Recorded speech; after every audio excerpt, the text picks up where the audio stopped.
এখানে দুইটা they face to face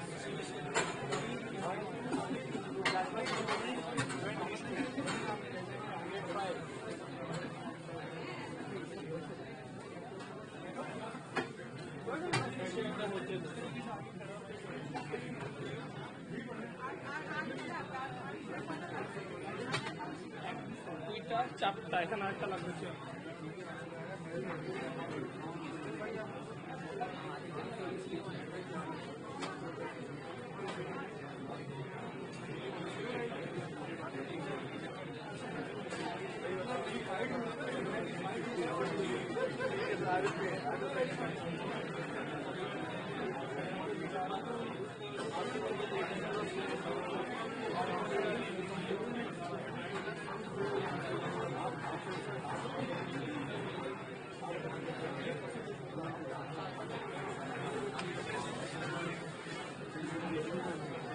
Yeah, so we are using these two as well as that one.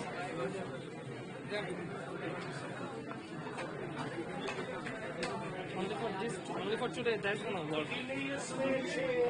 I don't get to sit, so. But we really have to shift someone. Not everyone's here.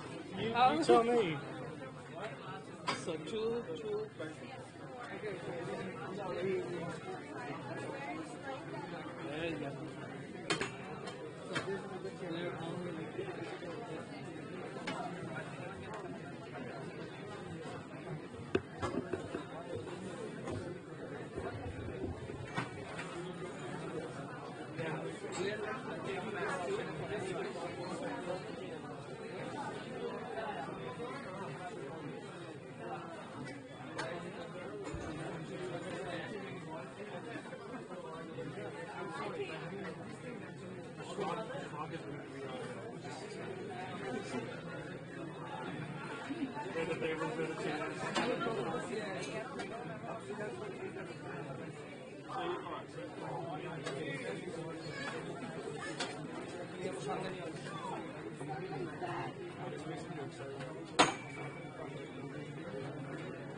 Okay.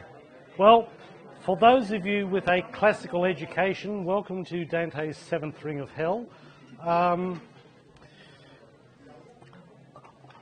This is going to be what is described in consulting terms as suboptimal. It might sort of maybe a bit be okay, but it's going to be absolutely horrendous when it comes to your quizzes, because, you know, the quizzes are an individual effort, and because you are all trustworthy students, I trust that you will all do the quizzes without exchanging information, talking to each other, looking at things online, and I trust you all implicitly. Except I don't trust a single one of you, because I'm not as stupid as I look, which might become obvious over time. I don't know how I'm going to organise for you to do the quizzes. I will have to think of something. The potential that I'm considering is we're going to go back to the old-fashioned method. In other words, you're going to write it down. So your multiple choice question may well be something that is printed and you have to write down, and you get less time to do it, so that there is less time to have a little chat. There will also be zero technology. So no notebooks, no electronic anythings. You can probably use watches, because your ability to get a decent screen on a watch without wearing, you know, something interesting is probably low. So I will work that one out. That will be a challenge. How you're actually going to be able to do the practical work, well, you've demonstrated that you can fit. Yeah. Oh, I don't even want to. Facilities froth at the mouth like an apocalyptic seal trapped on dry land when they think that people are taking tables or chairs from a different room. And, well, you know, this is what you guys are doing. As others of you are doing, I'm just going to take this opportunity of, yeah, feel free to smile or something. Right. I think I'll use a video. I was going to use photos, but, you know. There we go. So, right. So, smile for the demonstrated proof that not only are you packed to the gills, but the gills are so high that you need to be a highly evolved species of water-breathing mammal. It's more crowded here. You're at the expensive seat's end, so don't complain. Okay. I haven't done a count, but I guarantee that there are more than 120 people in here. There we go. Sorry? Would it be ideal if, like, maybe one of the rows of tables was eliminated, because it would be a more sort of agile situation where you could sit front and back? Yeah, look, Make more space too. it. I don't know. I'm sort of thinking my way through. So the good thing is that apart from me talking for about 10 minutes, then you don't have to listen to me. The problem is that you do have to work your way into groups, and I just don't know where tables and chairs can be shoved, because they are supposed to be left roughly, Oh, within the vicinity. well, directly within the vicinity and roughly in the format in which they were laid out. So if you decide that you're going to shift the whole room around to squares and geometric shapes and what have you, I'll be asked what happened and I'll be going, I don't know. The second thing is that, again, for the quizzes, so as you can see the entertainment you have in front of you, this is why I am encouraging 40 of you to move to a different, to the daytime session. Just for argument's sake, and bear with me on this. How many of you don't want to shift to the daytime session? No, I already realise it's all of you. That's not. How many of you don't want to shift to the daytime session because of a clash of classes? Okay, that is more than the university believes. I'm sorry, not that many of you clash. How many of you, honestly, I'm not recording it,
boom. So the way this has to work, and I described this online, I've described it last week, is that you must attend the lecture and then you attend the practical following the lecture. The lectures are recorded, but my understanding from others is that even though the 2 o'clock lecture is recorded, it may not be available on iLearn yet, or Echo360 yet. I don't know, but it turns up. But you have to do the lecture before you do the practical, otherwise you're going to be sitting in the practical being asked to do things that you have absolutely zero idea about. Your learning experience will be crap. Your learning experience is crap, which means that your mark ends up being crap because you've got no idea what you're doing. So not a good outcome. The limitation with this unit is there needs to be a room that fits 100 of you. There are 3 rooms in the whole of the Macquarie campus that do that. This is one over in C5A or whatever it's called nowadays, and the active learning space over in E7B, which is called something else, 14 SCO maybe. Anyway, over there. There's no problem finding a lecture theatre for 150 of you. But the problem is 150 of you won't fit in a practical space. So therefore, realistically, could the unit be run twice? on different days. Yes, if the university can find a lecture theatre that will hold 100 and a practical area that will hold 100. At the moment, the only practical area holding 100 available any time, any day, is here between 2 and 6 and between 8 and 10. Now, if any of you are exceptionally good at manipulating time and space, please feel free to have a think about it. It is literally the problem of there isn't a practical space big enough and there aren't enough slots of big enough spaces. I think the most of us have a unique practice project from 2 to 6. Yeah. I understand. Again, please, I would like you to understand that even though I design and build the course and deliver the content and market and everything else, which room you get and what day and time this is held on is nothing to do with either me or the Department of Computing. It is Macquarie University facilities who have some mad algorithm which I suspect is not too far removed from someone with a blindfold with a dart going whoosh like that, and if it gets on a board you get a room, and if it gets in someone's skin at the other end then you get a consolation prize. I have no idea how they allocate this, but they did know that there were going to be at least 180 enrolments, and they did know that there had to be 100 in the practical because that's the maximum room size, yet they allowed 150 of you to enrol. Like I said, please, all creatives and feasible solutions are welcomed. But at the moment, the problem is, Okay, so let's get into what today's prac is going to be. It is already online, and every week's practical is online. This is a, I think this is the second class, perhaps in the third class room. We don't have a red channel on the thing, so this is okay. This is sort of, but this. Any colour that's red doesn't display. Luckily, there's not much. So this is the practical. I'm just going to run through the stuff with you so you get the idea. So you want to be in business. You've created your company and you've populated it with the most talented managers and staff. So I don't just read all of this pointlessly. How many of you have either read or downloaded Prac 1? Show of hands. All right, that's about a quarter, so I guess I'd better read through it. Sorry. It'll be like a bedtime story. You'll be asleep in a couple of minutes. Your employment conditions are the best in the industry, and between sipping coffee and working out at the in-house gym, your staff are growing the business. Your business, insert its name here, I don't know what it is, you have to figure it out, has broken through to a new level, and you're now going to do business with competitors and new customers alike. Although you started small, now that you're bigger, there are more rules for you to follow. Some of your competitors are starting to advertise that they comply to some best practice guidelines and they're putting their logos on the websites. Some of your business partners are asking you to prove that you're as good as you say as you are for information security. So tonight's task, which means you start it tonight and you finish it before next Tuesday, and you do not have to complete it by 10 o'clock tonight because you won't. Every week is like that. Within your company, discuss at the very highest level what information security issues might be relevant to your business, and then look at or define the standards or best practice guides or statutory regulations apply to you. So that means you've got to figure out what is your business. It actually means before that you need to be in a group. How many of you are not in a group? Show of hands. If you are not in a group tonight, you are already a week behind. You need to get into a group. I do not assign you into groups. Tonight, you get the opportunity of meeting all of the new and interesting friends that you can to see if you can get into their group. There are a maximum of 8 in a group. That's it. It has to be, otherwise you will not get examined and I'll do something to cut numbers. So you need to get yourself into a group, and your group needs to figure out what is its business. Are you a bank? Are you a software development company? Are you a video distribution company? Are you an illegal drug importer? Are you an international sex trafficking cartel? Are you... well, I don't care what you actually do, because I'm not teaching an MBA with ethics. You can be whatever you like. You will all have information security requirements. Are you an international software development company? Do you manufacture hardware? Are you a car company? Are you a research and development for nuclear missiles? Are you a research and development for pharmacy? Are you anything? Just choose something. Here's a hint. Choose something you enjoy, because you're going to be at it for 13 weeks. So it's better that you enjoy it. If you're not sure what you enjoy, I'm not sure how to work that one out. If, on the other hand, there might be something that you don't enjoy necessarily, but you're interested in. It's something that you're good at. It's something that you might have already had work experience in, or you've done something before, or you do that. If it's something that you think is relevant to your course at Macquarie and other areas, build a company that does that. It's whatever you choose. I don't choose. It is crowded enough already inside my head. I don't need every one of you individually in my head as well. So you choose your own thing. Once you have chosen whatever you are, which should be tonight, it shouldn't be that hard. Come in. Well, I don't know, something went bing over there. Yeah, remember, I'll answer phones. Once you've chosen what you are, give yourself a name. Anything. You know, the 1927 nuclear car company, or the amazing miraculous drug import company, or yeah, just a name. Because once you tell me what your group's company name is, I will change you from Group X to that company name. Okay? Makes it easier for everyone to figure out what's going on. Every company must have a minimum of 6 people and a maximum of 8.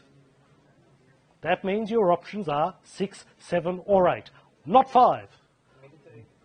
Not 9 or above. Not happening. There are 3 mandatory roles. There must be one person who is the CEO or managing director or El Generale or whatever. It depends what your organisation is. One person has to be the ultimate decision maker or enforcer, and they become the person that sends the information to me in week 7, who sends the information to me in week 12, and who I send information to if I need to. As I said in week 1, they are also the person who has to manage the remainder of the people in the company to make sure that people do tasks, that they follow activities, that things are done on time. This means that, guys, it really is handy if you listen, because if you come and say to me next week, what are we supposed to be doing? I'll be going, read the material, listen to what I've already said. The CEO or the managing director also has to direct all of the traffic inside to make sure that things get done on a timely basis, which means after about 3 weeks that person will be hated by everyone in the company. So how you choose who's going to be the CEO or the MD is up to you. Frequently it's done by a vote and the losing person wins, if you see what I mean. And sometimes someone volunteers and says, I'm going to do it. If you are the CEO, you are likely to get a couple of additional marks individually in recognition of the fact that A, you're a target and everyone hates you. That's life.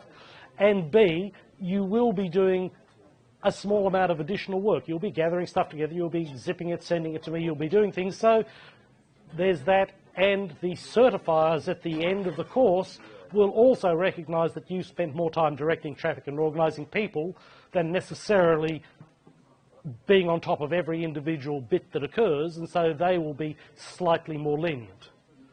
There can only be one CEO or MD. You can't all volunteer for the job.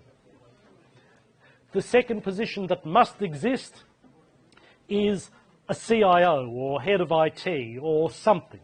We are doing information security, so therefore you've got to have one of those. You also must have one of what each of you are during the lectures: an information security manager, or a chief security officer, or a chief information security officer, I don't mind. So either a CSO or a CISO. So you've got to have those three roles. Everything else that is a senior role is based on what your company does. You might have a chief financial officer, or vice president finance, or head of finance, whatever you call it. It's your words, but it's that thing. You might have head of operations, head of marketing, head of logistics. So I don't know what it is. Whatever your company does, you will need to have 5 additional roles, and there'll be no problem.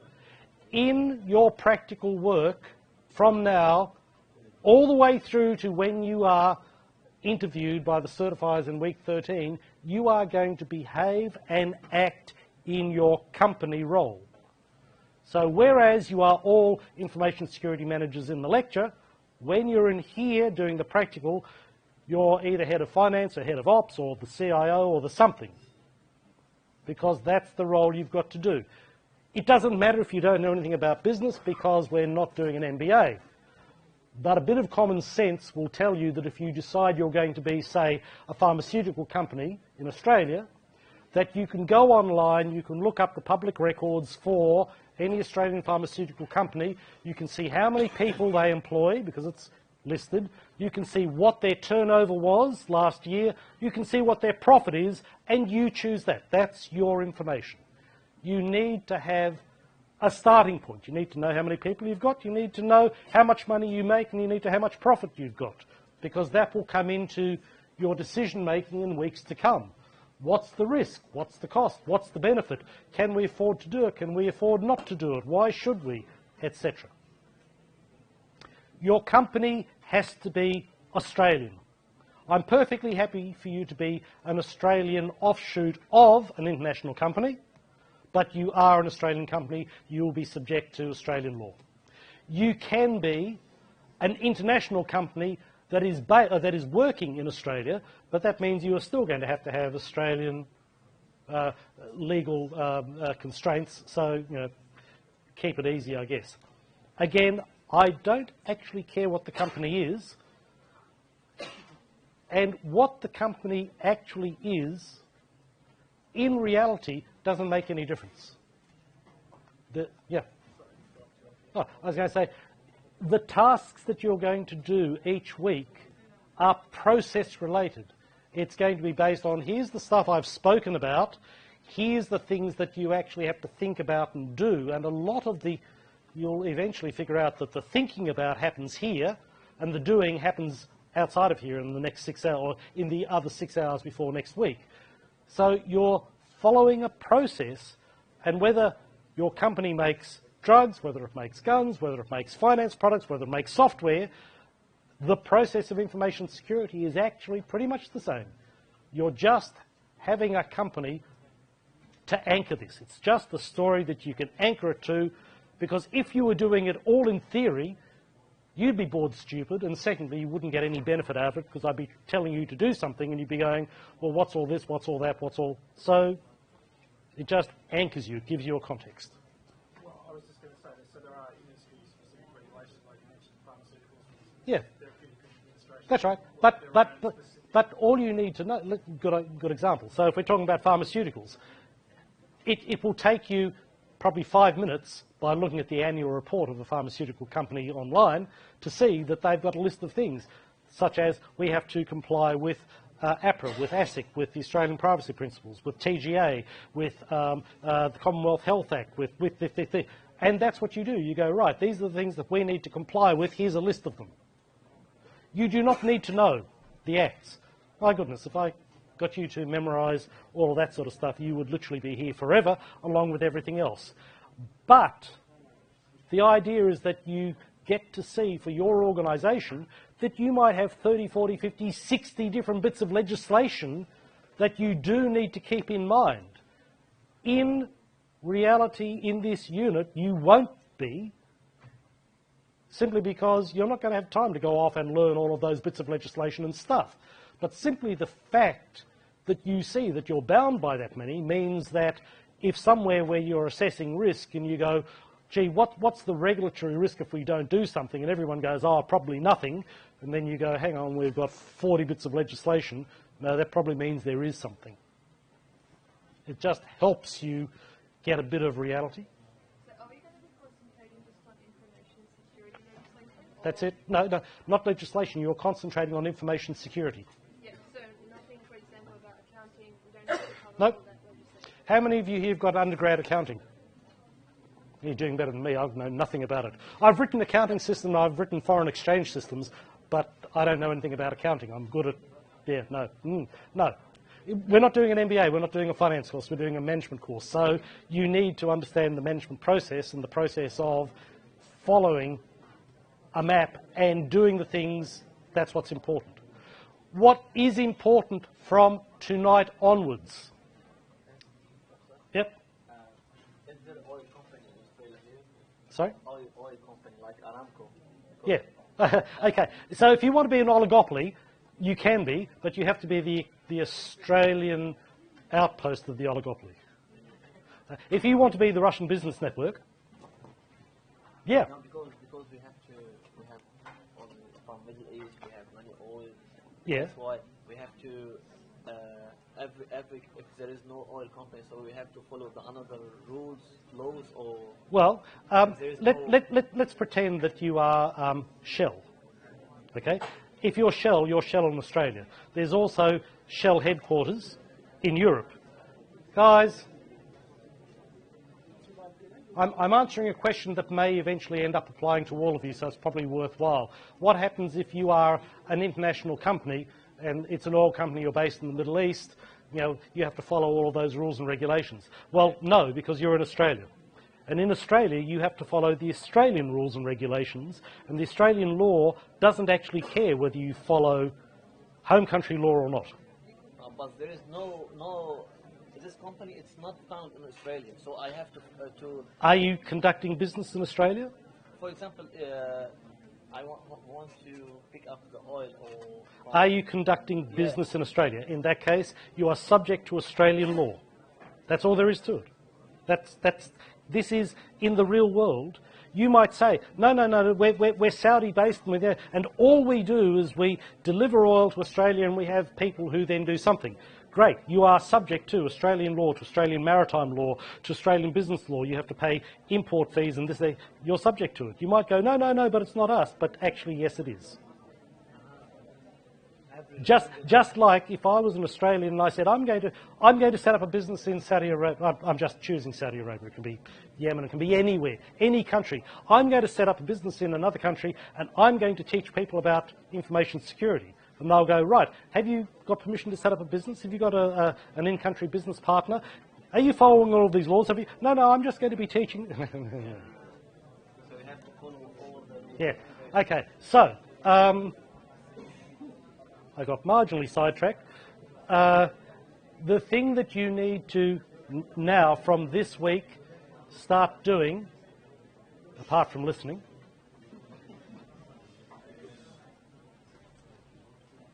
this is the other problem with having too many people in the room. Even breathing becomes... Yeah.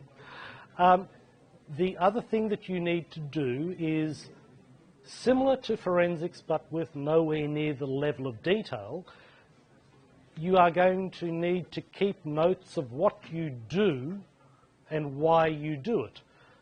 And the reason is that I need that to understand what you hand in week 7 for me to mark, and then in week 12, not only the documents that you create, but all of your notes about things is what is given to the external certifiers, and they get to understand what you did and why you did, and then they will be asking you questions based on what you said you've done and why you said you did it, to see if you actually did do it and if you understand it.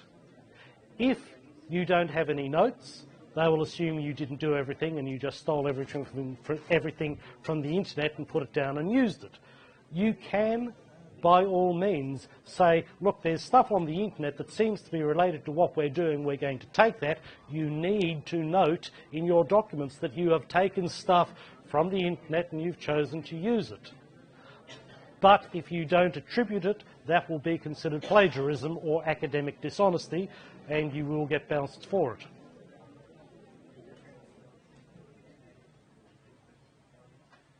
Yeah. We are referencing to the internet. Let's say we have decided on an Australian company that has had issues, security issues in the past, and they have implemented certain measures that have helped them overcome those issues. Can we, through our research, like you said, we need to cite the source, right? If we implement similar kind of, we have the similar scenario within our organization, and we have implemented the similar processes in order to get rid of that. Is that okay? How do you know it's right? I don't know, like standards. How do you know it's right? So the question is, if you find things on the internet that appear to be similar to what you're trying to do as a company, can you take that information from the internet and incorporate it in what you do and say, you know, the company that we found on the internet that did this type of stuff, we are using what they did and that is what we're going to do. And then the question that the certifiers will say is, do you know why they did it? What were the conditions for making the decision? How did they choose those controls? What were the information assets that they were trying to protect? And you'll be going, well, it just came from the internet.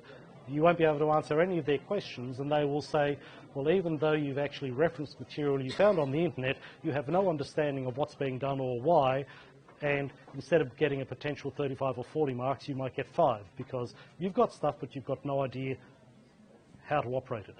The point of these practicals is you are going to build an ISMS. You're going to experience why you choose something and why you do things and what's the outcome and does it work or doesn't it. The reason I'm saying you need to keep these notes is that you should, from about this evening, start to conduct your weekly activities as if they were meetings of a management group.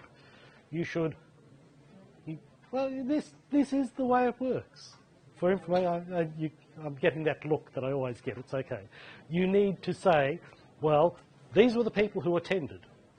These were the things that we discussed. These were the decisions that we made and why. That's all you need. So is the deliverable a report? Or is it No, it's not a report. It becomes a working paper. Okay, so we just keep adding to it. You just keep adding to it. So every week you just say, yeah, we met, we discussed these things, and we decided these things. The reason you need to have... Would it be in a specific, like, minutes format or something? No, I don't. Again, it's not formal like it was in forensics. This is for your benefit because you can look back and say, gee, we decided this X weeks ago because, Right. or into the future, the certifiers can say, right, well, you said that you decided you were going to do this sort of risk management because of something. I'm now asking you a question about it, and you're going, I don't know, which means that either you didn't do it that way, or you did it but you don't understand it, and they're going to be examined, do you understand what you're doing? Not so much what you've got as an outcome, more a case of, you know, show me you understand what you did and why. So it's just that simple sort of note-taking, but the really important thing is you really do need to record what you discussed, and you need to record the decision that you made and why you made it. Because you might be doing stuff in week 2, 3, and 4, and then in weeks 8 or 9, when you're looking back at something and you're going, why did we decide that? It doesn't fit now. Something we're trying to do doesn't work. And that's why it's important to record the why you did it. These things, and they're just, you know, they're simple sorts of minutes. And yeah, I mean, really, when I say simple minutes, it might be a page and a half or 2 pages. Doesn't matter how you do it, you can type it in. I'm perfectly happy for you to write it. Excuse me, can I steal that? I'm perfectly happy for you to write our version, not everyone's, and photograph it. Because, again, unlike forensics, it's just that it needs to all be delivered in week 7 and in week 12 electronically. and there's no point giving me paper because I'm not shipping paper off to the certifiers. So however you do it, I don't mind. 2 other hints. Really important. It is based on having done this over and over and over again. I'm not telling you you should do this because I'm telling you to do it because I'm your lecturer. Think back to bullshit detection kit last week. Don't just believe everything I tell you. Ask me why, or ask me if there is a different possibility. Don't just go along. I am going to tell you, though, that my experience of delivering this unit over this is the 15th year, is that if you don't achieve your weekly tasks within the week, you will slip behind. That's just the way it happens. That's because of the amount of stuff that needs to be done. The complexity increases around week 4. And if you're behind by week 5, you're drowning. So you do need to do it. At the same time, don't leap ahead. Don't go, great, next week we're going to do information assets. And, oh yeah, we can figure out what those are. You know, we've got hardware and we've got all of these systems and we've got security systems and we've got all of these firewalls and we've got... And that's all really great and that's all also really wrong. So every week I'm going to be telling you the important things for an ISO certified process and give you the tools and give you examples and then you work your way through it. There are also some things that we're going to cover, especially when it comes to risk assessment, to risk management, to calculations, and you will go, I know how to do this, I know how to set up a spreadsheet, I've seen the risk spreadsheets and this and that and the other, and if you do that, the certifiers will go, great, you followed exactly what the risk standard is, you clearly have no idea, we're taking 10 marks away. Because even though the international risk standard says this, this and this and this, this is not the way it works in an operating information security management system. Looks good on paper, unworkable in real life. So if I haven't already told you about what you should do, you're going to end up doing what is written down that you find in a standard or something, and you'll keep going on from that, and then I'll be going, from this point onwards, that's all wrong. You've now got to redo it, and you'll be going, Don't leap ahead. It might seem a brilliant idea, it's not. And by the time we get to about week 6, you'll understand why. So, my role every week is, assuming you find yourself into groups and you know these types of things that you're going to do, is I'm going to wander around and say, so how are you going? Have you got a name? Do you know what you're doing? That will be this week. That'll be for another hour and a bit. You can be here. You can not be here. The question's been asked before. Do you actually need to be here every week in the practical? No. If you want, you can actually not turn up to the practical. You can do the practical work anytime, any place you like. However, if you're not here, then you firstly don't get the benefit of chatting amongst all of your peers and what are you doing, and you don't get the benefit of me walking around looking at something and going, why did you do it that way? Oh, we thought something, something, something. Right, do you remember in the lecture I've got a diagram that says this and that. Have you thought about that? Oh, no. I can't do that. I'm not here. Or you're not here. I might have 2 daughters, but I don't have eyes in the back of my head. It took them until they were about 6 to figure that out. You guys are older. I can't get you all inside my head, so what you do that I can't see, I can't see. At the same time, I cannot, for people who are working remotely, plough through, let's say, potentially, tens of pages of stuff from each of you every week saying, what do you think? Because that's not the way this unit runs. You get 40 marks for what you do between now and week 7. You get potentially up to another 40 marks for what you do for the remaining time. So if you say, how do I do this? The answer is read the notes, talk amongst yourselves, and work through the best options because all the tools are available for me. I'm not telling you how to do it, because then why would I assess you on how well you've done it?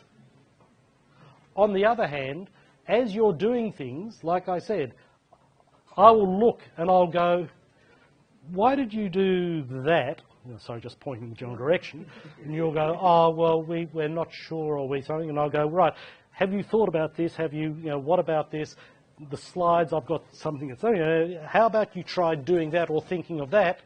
I'm not giving you the answer, but I'm just nudging you in a direction. So you don't have to be here, but I would recommend, turning up for the time that you can if you want me to be able to look around and do stuff. Now, I have no idea how many groups are likely to be here. Look, there could be anything up to 15 groups here. So, I will spend my whole time going round and round and round and round, but, So, pretty sure you've already covered it, but what are we submitting in week 7? okay, so this is, again, already in the stuff that's online.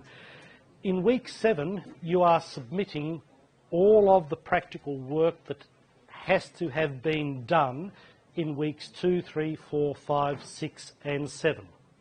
Okay? So that's the stuff that's already up online saying, here are your tasks.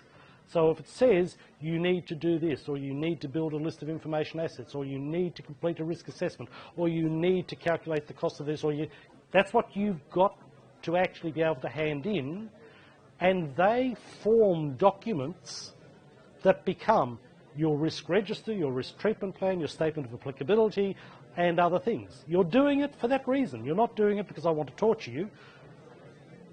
No, probably not. But each week builds and builds and builds. So in week 7, you hand in the stuff that you've done, and also your working papers, your meeting minutes. Who turned up? Why did you do something? What was the reason for it? What was your decision? That's what you hand in. I give you an assessment mark on that. In week 12, you hand in your completed everything. So that means the finalised versions of what you're working on from weeks 2 through to week 7, you'll be extending it, you'll be adding more, you'll be reviewing it, you'll be doing stuff, you'll be creating some other documents. This is the beginning of policy, or the beginning of a high-level statement or of something. You'll say, we realise that we need to have a risk treatment plan. It will look like this, and it will be populated like that. There might be nothing in it, but you'll know that you have to have it and why you have to have it. Sorry, so that's probably the biggest question. Is the risk treatment plan? No, but that's coming in the second. Yes, you do. Yeah, there will be a complete list. It's already on that slide of everything, but there will be later a set of documents that you have to do. But again, if you just keep doing the weekly work, you are actually creating those documents. If you don't do the work, if you just guess at stuff, if you just pull stuff down, you won't be doing it, you won't be creating it, and you'll be going, yeah.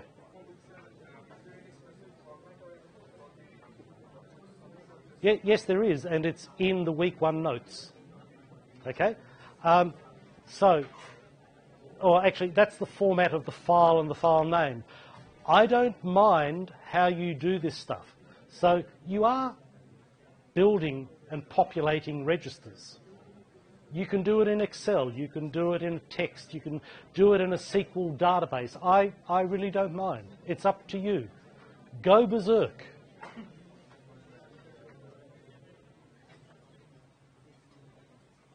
Yeah, again, in the real world, organisations keep this information in lots of different places. Some organisation keeps reams of this information in paper. It's horrendous, but they do.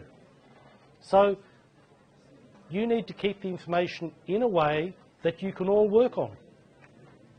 It's up to you. Any other questions? Okay, well, look, start. You can come and go as you choose. You are all grown-up boys and girls. I'm not taking a roll. If you want to go now, you can. If you don't want to come at all, you don't have to. You know that you need to do things, you know that they need to be done week by week. You are self-governing.